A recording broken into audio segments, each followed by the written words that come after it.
What is the best way to raid in DayZ? Is it ammo raiding, explosive raiding, a combination of both, or something completely different? What if I told you there's even effective ways to raid for free? Well, today, as a professional loot goblin, I'm going to answer all those questions. There are three main factors to consider when raided: the raid cost, the time it takes, and the noise it makes. In today's video, we're going to discuss the 5 methods of raiding: ammo, explosive, melee, code cracking, and eco raiding. Take a guess at which one you think is the best, because it's probably not what you think. Let's start with the very basics, raiding with ammo, and why you're probably doing it wrong. It's a relatively expensive method of raiding. Each bullet used has to be found, with the more damage efficient bullets typically being harder to find. However, having said this, it can be a great opportunity to use up any stockpiles of ammunition you don't commonly use.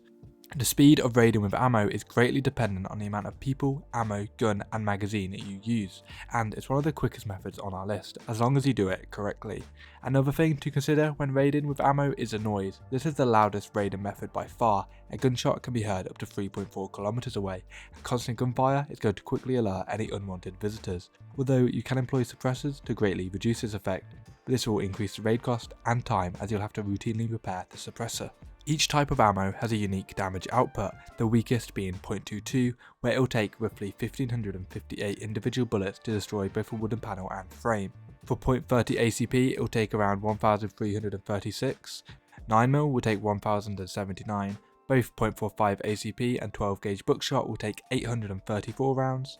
545 by 39, 762 by 39 and 556 will take 500 bullets. 9 by 39 and its counterpart 9 by 39 armor piercing will take 388 bullets. Slightly better we have the .357 taking only 267 bullets, and finally we have the .308 Winchester, 762 by 54 and 12 gauge slugs, which will all take 258 bullets. If the base owner has opted to use metal plates rather than wooden panels, you can expect the base to be significantly more expensive to raid, with an 18% average increase in the number of bullets used. Before we continue any further, a quick word from today's sponsor, Yahaha, a new user-generated content creation platform for 3D multiplayer experiences. With Yahaha, anyone can create and publish their virtual experiences without coding experience or server knowledge. There are around 1 million cool features, components and small assets in Yahaha Studio to use to make your dream games. Yahaha often hosts live Twitch sessions for the community to help creators learn and enhance their metaverse building skills. It's easy to make your own creation. Simply choose a template. I'm going to be using the hide and seek one as it's my favourite game mode. Inside the edit mode of the template, we can go to the asset library, click components and pick a component card to add to our asset. Again, in the asset library, you can pick your favourite assets and add them to your scene via the view in scene button. Clicking on our asset, we can then apply the component card via the gameplay setup menu. We can then test this by using the play button in the top right corner. Remember to click the link below to check out Yahaha and start making your dream games for free. So, raiding with ammo is simple. Simply just use the best ammo, right? Well, not exactly. It's important to remember while the ammo has a high damage output, this doesn't mean it's the best for raiding, as both fire rate and magazine capacity are equally as important. For example, .357 is one of the best ammunitions for raiding, however, can only be shot from a Derringer, Deagle, revolver or a repeater. While the Deagle is the best option, these 4 weapons have 2 things in common: a slow fire rate and a low magazine capacity. To calculate the effectiveness of each weapon, we must consider its true rounds per minute. This gives us the fire rate, the reload speed, and the magazine capacity, which has a direct effect on how often you have to reload. The true rounds per minute of each weapon respectively is 16.75 rounds a minute for a Derringer, 25 rounds a minute for a repeater, 42 rounds a minute for a revolver and 100 rounds a minute for a Deagle. Compare this to an AKM with a 75 round drum mag and we get a round per minute of 384. Let's take the Deagle for example. With a true round per minute of 100, it'll take 69.3 seconds to destroy a wooden frame. Do the same with an AKM, which shoots a much inferior round, and it'll only take 34 seconds to destroy a frame because its true rounds per minute is considerably quicker. While the ammo is weaker, it shoots faster and you have to reload less as often, making it twice as fast. If we do this with all the weapons, we can find the best 5 weapons to raid with are the AKM with a 75 round drum mag taking only 34.3 seconds to destroy a frame, the M4 with a 60 round mag taking only 27.46 seconds to destroy a frame, however this does not include any delays if the M4 jams, the Vega with a 20 round drum mag shooting slugs taking 40 seconds to destroy a frame, However, the Vega is also likely to jam in this time, the LAR taking 33.6 seconds, and finally the AK-74 using a 45 round mag taking 41.8 seconds to destroy a frame. The greatest thing about raiding with ammo is that it's scalable, making it especially effective with larger groups. The more people you can have shooting, the quicker you can destroy a wall and the less time you have to stop while shooting to reload, repair suppressors and repair the weapon. The next method is equally as loud, explosives. However, explosives can be considered slightly quieter as you can combine the explosive to create one loud explosion rather than a constant noise, which is the issue with ammo raiding. When used correctly, explosives are insanely fast, being able to destroy walls nearly instantly. The main drawback of explosives is the cost, being very difficult to find. However, if you happen to be playing during the Christmas period, presents are a great way to get explosives. There are 3 tiers of explosive raiding: frag grenades, landmines and or HE grenades, claymores, and finally plastic explosives. It takes one plastic explosive to destroy a panel and another plastic explosive to destroy a frame. Claymores will take 3 to destroy a panel and additional 3 to 4 to destroy a frame. Both grenades, landmines and HE grenade rounds do an equal amount of damage, taking 6 of them to destroy a wooden panel and another 6 to destroy a frame. Do keep in mind when raiding with explosives, they can do splash damage, meaning if positioned correctly you can take out multiple walls at once. When raiding with claymores or grenades, make sure to pile them on top of each other to create one big bulk explosion rather than multiple separate ones.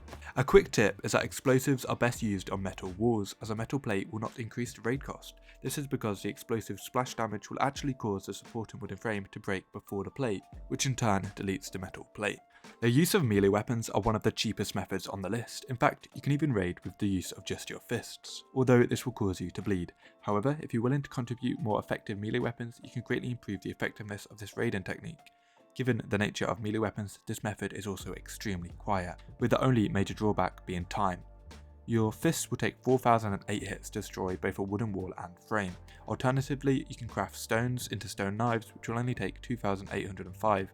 However, do keep in mind you'll need a new stone knife roughly every 40 hits. The next best melee weapon is a hammer, which takes 2057 hits. Crowbars, baseball bats and knives will all take 1650 hits. Hatchets, machetes, sledgehammers and shovels do considerably more damage, taking 1102 hits. However, the best melee weapons are axes, fire axes and pickaxes, only taking 825 hits.